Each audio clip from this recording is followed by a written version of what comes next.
सर्वांना भोगी सणाच्या खूप खूप शुभेच्छा. आज वेगवेगळ्या भाज्या शेतात उगवतात आणि त्या भाज्याचं खूप महत्त्व असतं. त्या भाज्या आपण टोमॅटो, वांगी, बटाटो, ढाळे, गाजर, बोर, घेवड्याच्या शेंगा, बटाटे, वाटाणा, हुरडा अशा सर्व प्रकारच्या भाज्या आणि पालेभाज्या मिसळून आपण गरगटा बनवतो. ह्यामध्ये खूप जीवनसत्व असतात. भाजून घेतलेले तीळ आहेत, आता ते पाण्यामध्ये टाकून घेऊया.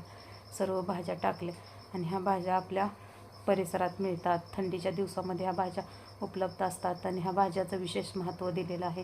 ह्या भाज्या आपण वाणामध्ये पण टाकतो आणि ह्याचा खूप उपयोग आहे. आणि आता मिरच्या टाकून घेऊया. आणि हा भाजीपाला खूप छान असतो. हळद मीठ टाकून घेतलं जेणेकरून भाजी खूप छान लागेल. बघा, वाटून आपली मिक्स भाजी तयार आहे. गरगट्याची बाजरीच्या भाकरी बनवली ते बघा, पातळ तीळ लावून आणि त्या चुलीवर भात केला आहे. आणि आता खण आणलेत, खणाला आता हळदी कुंकू लावून घ्यायचं चालू आहे. बघा, जी बाजरीची भाकरी बनवली होती त्याचा नैवेद्य दाखवला आहे. असं आमची साधी सिंपल पूजा मांडली आहे आणि आरती वाळून घेतली. तुम्हाला आमचा व्हिडिओ कसा वाटला नक्की कमेंटमध्ये सांगा. जर आवडला तर लाईक करा आणि कमेंटमध्ये सांगा.